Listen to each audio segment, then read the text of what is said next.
دارنګ احیاء علوم الدین دویم جلد 290 صفحه. وسمع عمر رضی اللہ عنہ رجلا يقرأ ان عذاب ربك لواقع ما له من دافع فصاح صيحة وخر مغشيا عليه. د مبارک دخلین وچغلاړه بیوش پریوتا فحمل الى بیتی کټ کی واچولې شکور ته یوړلې ش فلم یزل مریضا فی بیتی شهرا یوم یاش پکور کی بیمارو. دارنگی کنز العمال فی سنن اقوال والافعال دولسم جل 591 صفحہ. جبریل علیہ السلام راغ د جنت تعریفونه کوي. وَإِذَا زُوهَا كَزُوِ الشَّمْسِ فِي الدُّنْيَا. دا حدیث وګد دی ښا.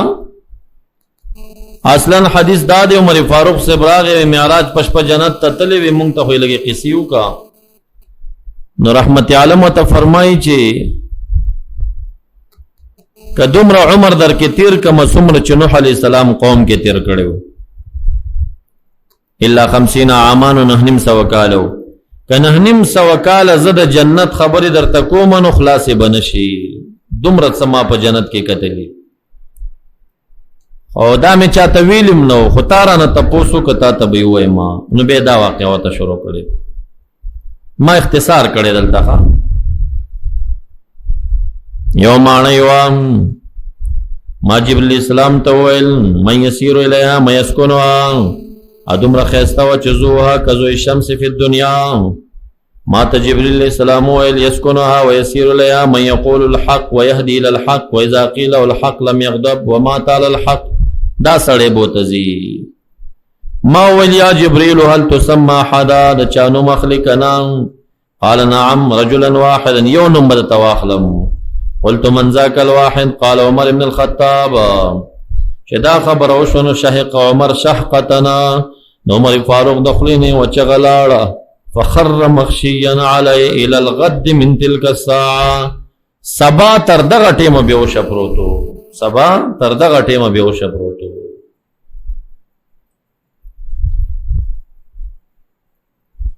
نو دا د فرحت نه پراله مستیراله چې دا حال د ثابت شي.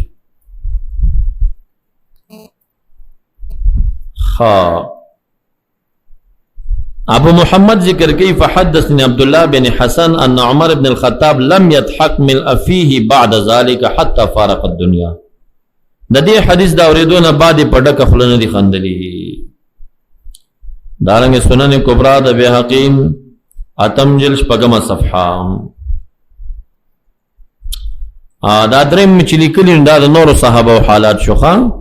دلته حضرت علی او حضرت جعفر حضرت زید دریو صحابه او جذب دے وجد دے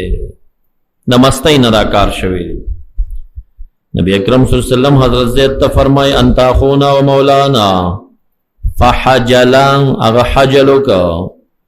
بیویل جعفر سبتا انت اشبہهم بی خلقا و خلقا تا پدے ٹولو کی اخلاق و رنگ کے زما پشانے فحجلا اغم حجلو کا وراء حجل زید رست د حجل د زیدنا ثم قال لي انت مني وانا منك. تلی سے فرمائے ما تیدا خبرو کرت زمانے زستانے فحجلت مام حجلوک وراء حجل جعفر رست د حجل د جعفرنا. اس د حجل معنی امام بحقی در تکی سنن کبرى د بحقی لسم جلد 285 صفحہ باب لگئی باب من رخص في الرقص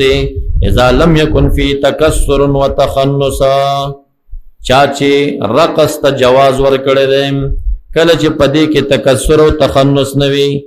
دا اجراګانو هم مثل کېدل او پدې کې مات کېدل نوي صرف دوران وي. دا دې ته چا جایز ویلي دا غي دلیل څه شی دی. اوس دلیل دغه دی دا حدیث به پیش کړی دی. وفي هذا ان صح دلاله على جواز الحجل او حجل چاته وي ان يرفع رجلنا چې دا وخت په اوچته کې ويقفز على الاخرى او په بل ټوپ وهي من الفرح د خوشالینا دا وخت په اوچته کې او په دې بل ټوپ وهي. سیوطی رحمت الله علیه د حجل معنا به په دوران کوي یوې دا وخت په اوچته کې او د بل خپې په دې پوند باندې داسې تاوشي دې ته حجل وایي. پاسې سوچ دې ته وکړه چې نبی اکرم صلی الله علیه وسلم ناس ته حضرت زید پوچ تغلی او ټوپونه وي او یا ګرتاویږي او هغه لا په دې حال کې دی چې دویم خوشحالۍ کې حضرت جعفر راغی هغه وراء حجل زید داغه شاته هغه لګیا دی تاویږي هغه لا ناس نه دی چې حضرت علی سے مبارک خوشحالي کې راغی هغه شاته پاسېرو فحجلت وراء داغه اخوا تز ما حجلو درې کسان د نبی اسلام په مخ کې یا ټوپونه وهي خپل اوچته کړي دا او یا تاویږي هغه منع نه کوي رستو به حواله راشي سیوطي رحمت الله علیه وی هذا اصل لرقص الصوفیه فی مجالس الذکر په مجلس د ذکر کې د صوفیه او د رقص د پاره د اصل عظیم دی دا اصل عظیم دی چې نبی اسلام منع نه وکړي ندار خوشحالی نه دا حال دوی تراغی چې نبی اکرم صلی الله علیه وسلم ما ته اخو مولا وی هغه ما ته چې کوم نه د الفاظ استعمال اشبهت خلقی و خلقی یا انت منی وانا منک دا ټول عجیب صفات دي د خوشحالی نه دا حال پر راغلی وو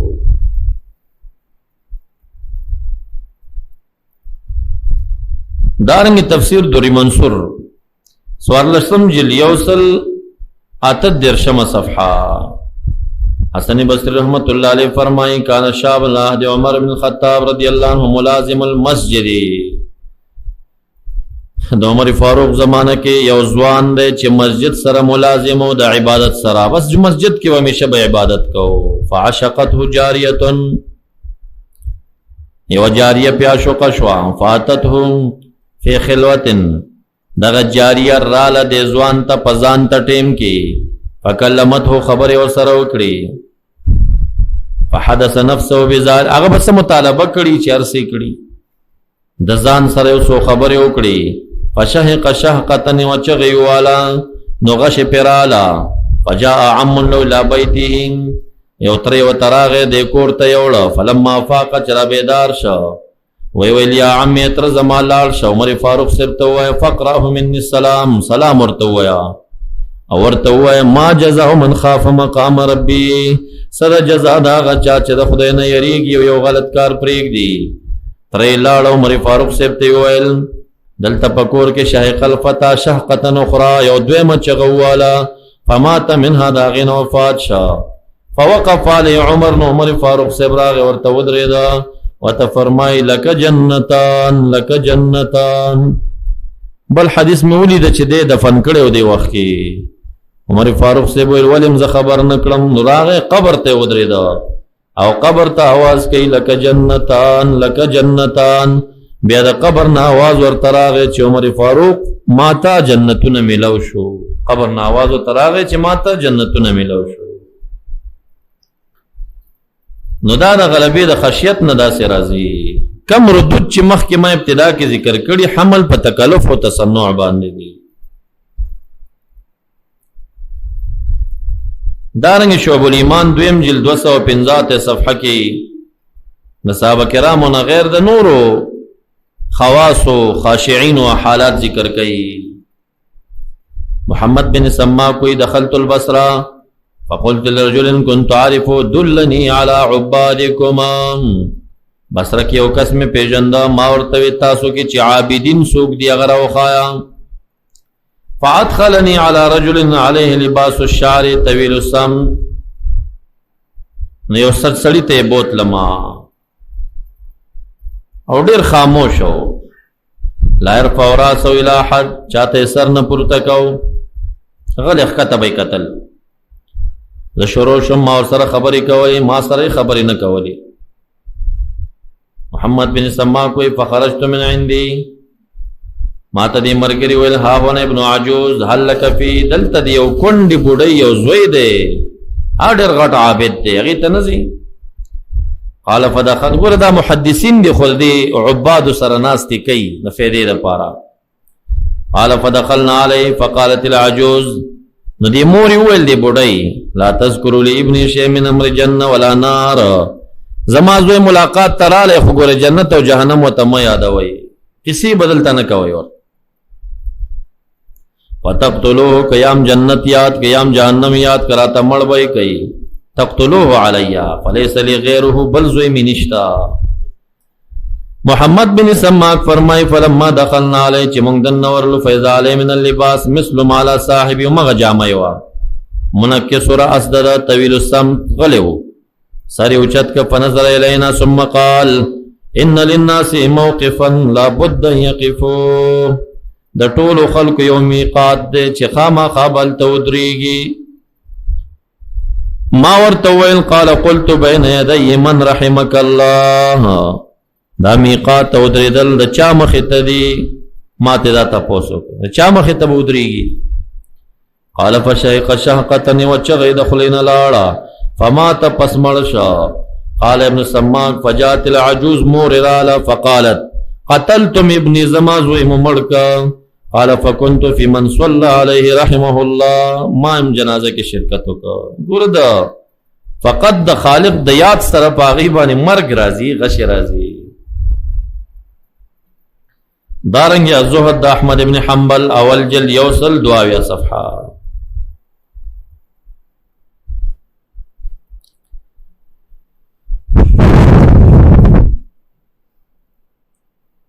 علي بن فضيل د سفيان بن عيينة سرو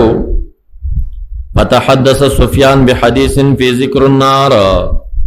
فلاز د علي بن فضيل کی یو کاغذ فی شی مربوط فشهق شهقة وچغي والا وقع ورما بالقرطاس او پریوت ووقع من يده لاس نے پریوت فالتفت الی سفيان فقال لو علمت انك ها هنا ما حدثت به كما تپت چې فضیل بن علي بن فضیل دلته ناس دی دا حدیث به منو بیان کړي. فما فاق الا بعد ما شاء الله صدیر وخت بعد بیره په خود شو.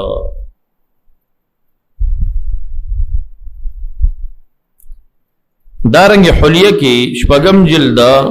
شپږ درشمه صفحه کې د حضرت موسی علیہ السلام د خالق سره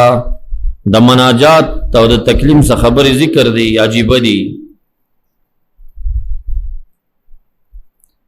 موسی علیہ السلام فرمائے استغفر اللہ من الذنوب حولا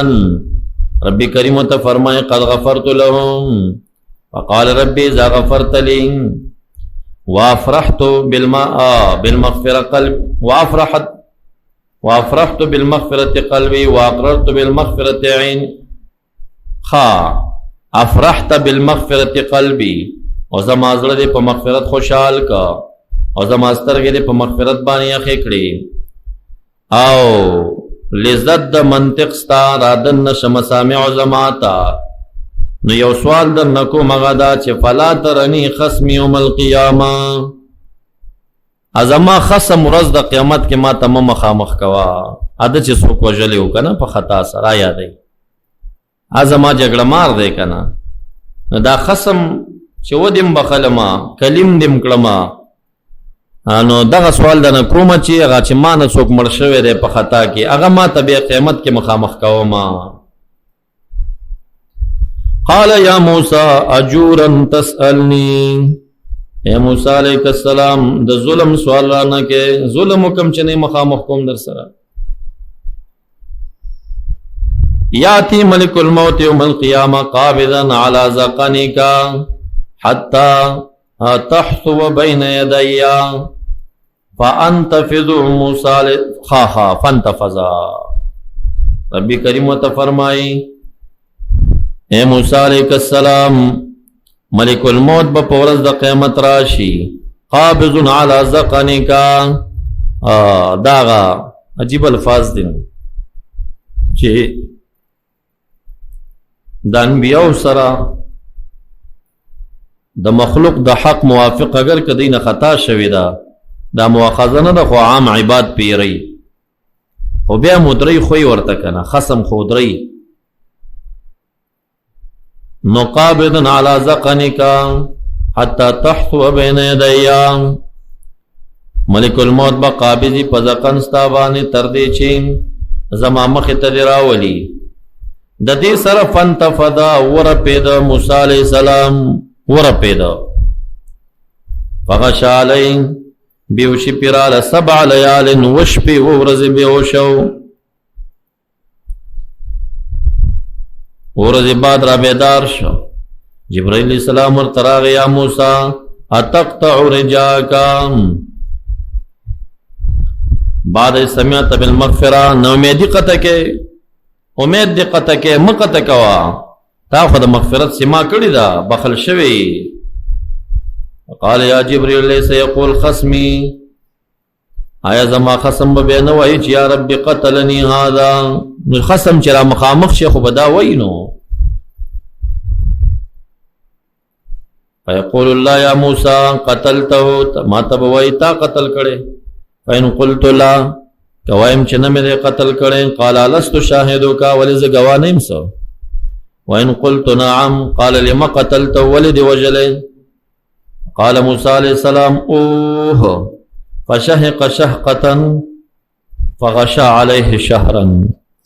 وی دی خبری سره د خلینه د اوه آواز لاړه، بیا یو چغه د خلینه لاړه او بیهوشه شو، یو میاشت بیهوشه پروتو، یو میاشت بیهوشه. نو دا څه ناڅه حالات د خشیت په دې ټولو مبارکانو باندې راغلي دي. یو حدیث مبارک زما نظر نه تیر شوی دی مستند کتبو کې، طبرانی کبیر کې مې د نظر نه تیر دی چې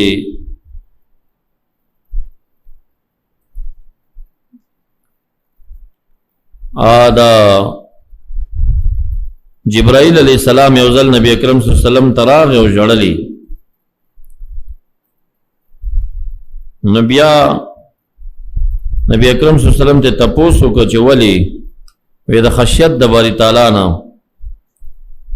نو وی تاسو خو معصوم یې، تاسو باندې څه خطره ده، تاسو خو ګناه نه کوئ. وی نه، ابلیس هغه په مونږ کې عبدو، او چې خالق ته ناراضه شه لعنتي که، نو زما ژړا په دې ده چې ما ته خالق په قهر نشي، زما دا هر څه به لغوه شي. نو د جبرئیل السلام د جړا سره نبی اکرم صلی الله علیه وسلم جړا ونیو، او دواړو داسې په چغو چغو ژړل. ما زالا یبکیان، همداسې چغې والې چې دا کمره کې چې و د هغې د کون نه غیبانه آواز ور باندې وشو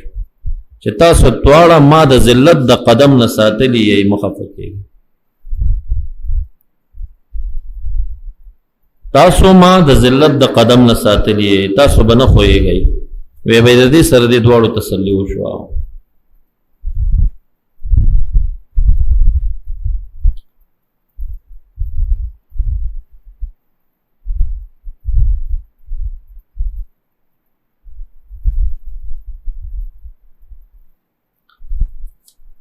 دارنګي کتاب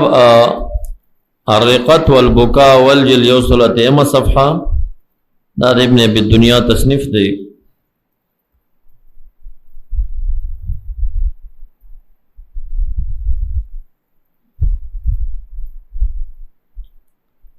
پدې کې مسمع بن عاصم و انطلقت انا وعبدالعزیز بن سلمان ناشر بن سعید الحنفی لرا، دا یو عابدو، وکان قد بکا، دمر جړلیو چې ازلمت عیناه، سترګو نظر په جړا کې تلیو، اجازه ته مغخته وردن نشو. فاذن لنا فدخلنا علیه فسلم علیه عبدالعزیز. نو ناشر ورته وی تابو محمد، قال نعم، قال ما جاء بك، څه شی راوستی؟ وی جئنا لتبکی ونبکی معک، دې ته راغلیو چې ته مو ژاړې مونږ هم در سره وژاړو. علامه تقدم من سالف الذنوب فشهق شهقتنا، ناشر د خولې نه چغه لاړه، خر مخشیا علیه، بېهوشه پرېوته.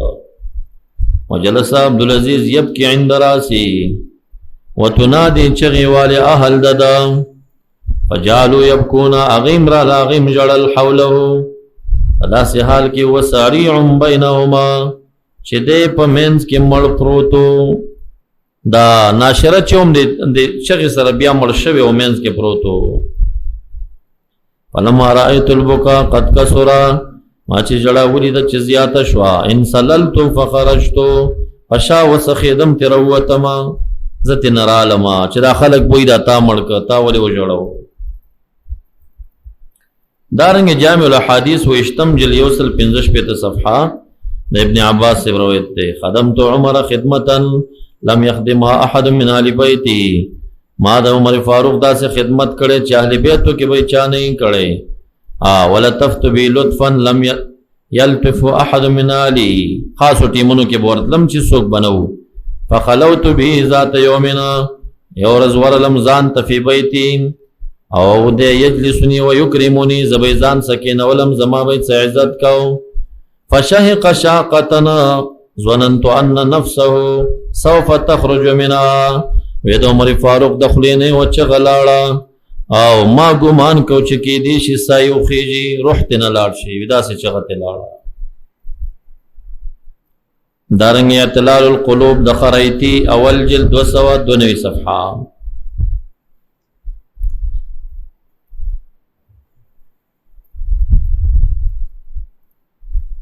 جبرائیل علیہ السلام راغی عرض کہ یا محمد ان ربک عز وجل یقرئک السلام، سلام دتوي ويقول لك لو ان عبدي لقيني بقراب الارض خطيئه لقيته بقرابها مغفرا، کہ زما بندا دا ټول ازمک ډک کې د ګنا نه دومره ډیره ګناي وي، همدغه عمر مغفرت به ور سره په مغفرت به ملاقات شم ور سره. قال فعلمه النبي صلی الله علیه وسلم ذلك، قال فصاح صيحة، نو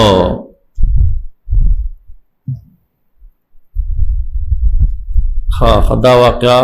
وګدا د ما اختصار کړي. دا د ثعلبه بن عبد الرحمن دا الانصاری مشهور واقعا ده چې هغه رؤیت د یو زنانه یې کړي وکنه او بیا دې تلو دشت ته وغلته به چغې والي او روټۍ به نه خوړه. نو جبرائیل علیہ السلام د تراغه چې زما بنده خدای تعالی دا سے فرمایي کہ زما بنده بقراب الارض خطیه کړي، زبا مغفرت وته هم د عمر زیاتو کما. نو فاعلمه النبی،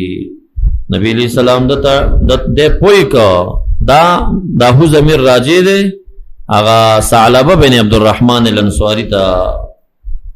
اغا یې پوی کا چې بخنه درته کیږي او دا سے جبرائیل علیہ السلام راغه. قال فصاح صيحة، اغا چغوالا فمات پس مرشا. فامر رسول الله صلی اللہ علیہ وسلم بغسلی وکفنی، فلما صلی علیہ جعل یمشی الاطراف اناملی، دخپودا گتی لگولی. فلما دفنو قیل له یا رسول اللہ اناک تمشی الاطراف اناملک، قال والذی بعثنی بالحق ما قدرت ان اضع قدمی علی الارض من کثرت من نزل من الملائکہ لتشیعه. دمرا فرشتی راغلی وی. دارنگ الزہد والرقائق دا خطیب بغدادی والجل یوصل 9 صفحہ.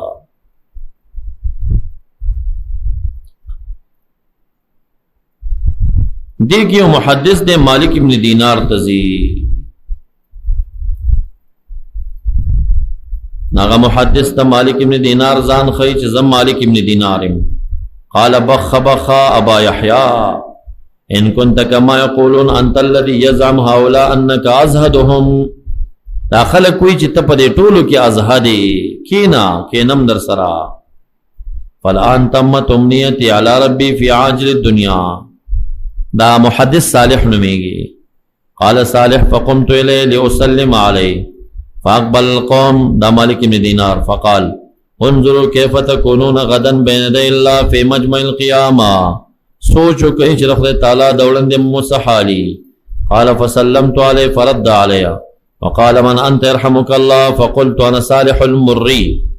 قال انت الفتى القاری انت ابو بشر؟ قلت نعم.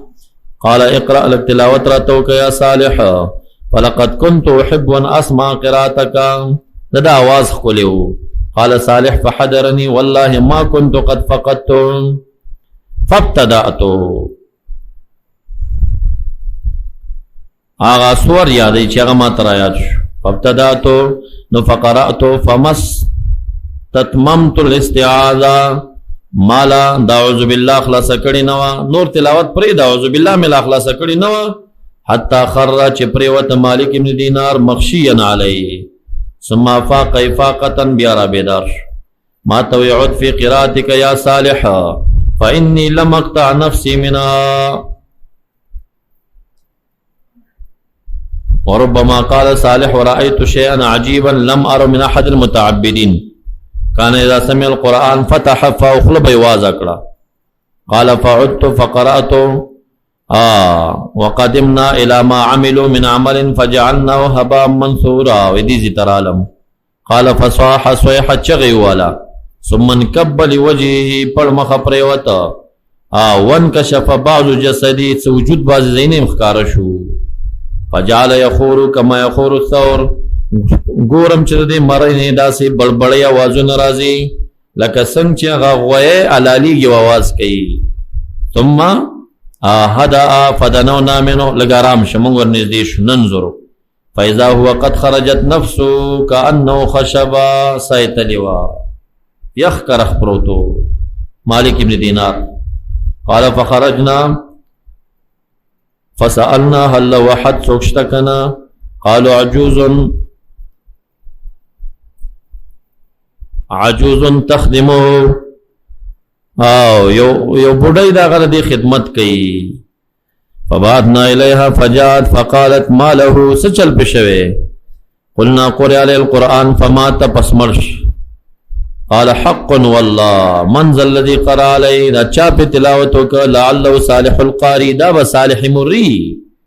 والذي قرأ علی قلنا نعم منگی آو وما يدريك من صالح تچاپو اکلی صالح سوک دے ابھی بھی وی لا عارفو صالح نہ پیجنم غیر انی کثیرا ما کنت اسمو یقول ان قرأ علی صالح قتلنی کہ صالح مری راتا تلاوت وکنو مڑ بمی کی وی دا بدا خبر ڈیرا کولا دا چی تلاوت شو مڑ دینو دا با صالح مری ورتکڑی دا سے حالات پدوی او مالک ابن دینار دا زمانی غٹ باچا تیر شو ومنتہا کی بیا دا حال دا دشو اول زلی چی باچهی پری خدا نو دا پری خودو آغا وجهی داو چی باچهی حال کے ناس دیو ملنگ ورطا راغلیو ملنگ ورطا آواز کیوی چی اجازت دیو خبر کومیو کا وی سرائی میں ورک کردے دے سرائی دا دے پخواب سرائی کی دے خلقو مسافر شپی کولی کمری ممری با پکی وی دا سرائی دے ناغا خادمانو بیزتا ملنگو شڑو سباب یار آگے وی لار رانا ورک دا سرائی دا دے بیو شڑو نوچی پدری مورز بانی راگے نو بادشاہ پوش وی دا شڑی مرائی والی کی نوزان سروی ملنگو ولیز ماس پکاوے که دا فرما باچهی حال دے ویدا دا کم وقت نتا دلتے مخ کی سو کوئی پلارو نکتا سجرے تیرک ویتا با تر قیمت دلتے وینا بیا با بل سو کی وی سمر خلق چی پا کمزی بدلی گی را بدلی گی مغیت اسرائی ہوئی کن دا اسرائی دے مزدین دا عبرت واخص مزدڑی خپشو او زرائی را غون کرلوی چی سو رزی کز سرکاری ڈیوٹی ترانغلم ماما چیوڑی تاسو خپل کار روان ساته دیتے لاړ چې لاړ څنګه چې نن وته الته د وینځوا د پکټ کې پرتا چوکای را واخسته درې چوکي هوا ځکه وینځه خو خلکو ډېر سپکه ګڼل او بیا د باچا پکټ کې هغه و جوړلو جړه نه بعد بیا وخندل وی ولې دی و جوړل وی چې په دې چوکو خوښ شوم مې جوړل وی ولې دی وخندل وی خندا ستا په حال راځي چې ما درې منټه پکې تیر کړم نو درې چوکۍ مې وخوړې څوک چې پکې شپه ورځ تیری په دې کټ باندې هغه به څومره چوکۍ خوري په قبر کې او په قیامت بس چې دې خبرې نورم سوچ وروست چې هلته د ملنګ خبره دلته دا خبره بس یو شپه پکې سوچ وکړو سبا ته زامن راون کړو چې زه به چی نه کوم نو زه درنه زما چر خو لاړم ما پسې بلټېږم نه بیتی نه دی روان شو یوی جام ځان سره واخیسته او یوی بالغ واخیست سم د خدای دوستۍ پسې ووت په لار روان دی وزي کې شپونکی دی هغه اوبس کې و په لپه اوبس کې هغه جام هم شپونکي ته ورکوي ما سره خو خپل جام شته دی بیا ستړی شي ونې لاندې وده شو هلته شپونکی پروت دی د خپل سنګلې سر ته ایښې ده وی بالغ هم ما سره شته دی په دې څه کوم بالغ ته م شپونکي ته ورکوي نو بیا همداسې تش لاړم بیا د خپل رعایت کې لري علاقه کې چې د نومي پیژندو دی نه پیژنده دی او چا د انارو باغ هغې کې مزدور شو عبادت به یې کو نو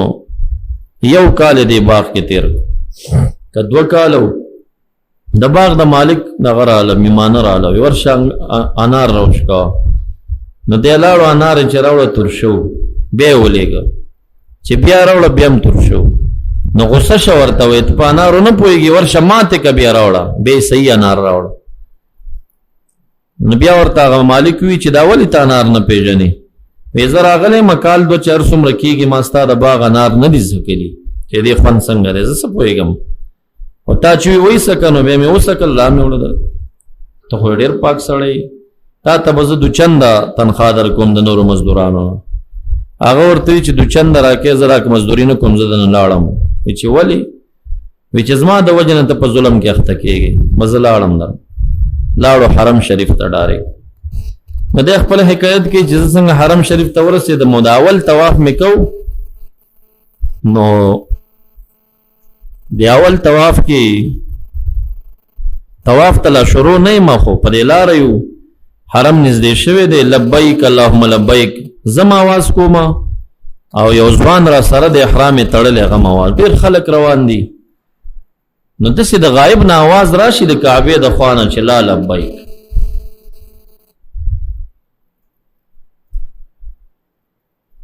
نو مالک بن دینار وایي زه دې ته ډېر متوجه شوم چې لکه چې دا آواز تا ته کېږي وایي زما دې خوا کې دې ځوان راته وي چې خفه کېږه مه دا ستا آواز نه دی دا ما ته کېږي دا آواز وایي ما وایي چې تا ته ولې کېږي وی پوهېږم نه دا 11 کال دی چې راځم حج ته او په دې هر کال ما ته د لا لبیک آواز کېږي او هېڅ نه پوهېږم چې ما کې څه جرم دی خو دا آواز ما ته دی ته خفه نه شي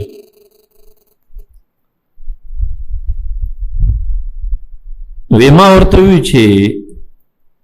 تا ته د لا لبیک آواز کېږي نو بیا څه شی کې دلته خو زه نه کنه چې ته بل خوا لاړ شه وی دې ځوان ما ته وی چې ته د خالق د در نه بل در ما ته وښیه چې دا څوک وشړي نو یو بل در دی چې سړی هغې ته لاړ شي د دې ځوان دغه یوه خبره د خالق بس خوښه شوه چاره ګناه کې نیولې و 11 حجونو باندې نه معاف کړی خو دا یوه خبره چې د خالق د در نه سوا بل در نشته او که زه دا پرېږدم چېرته به لاړ شم بس دا یې خوښه شو په دغه ټکي ورته بخښنه وکړه وی دې خبرې سره مالک بن دینار وی د دې ځوان د خولې نه یوه چغه لاړه او پرېوت چې ما وخوځولو مړو بیا او دې قصه کوي وی چې کله هغه د ده جنازه په حرم کې کېده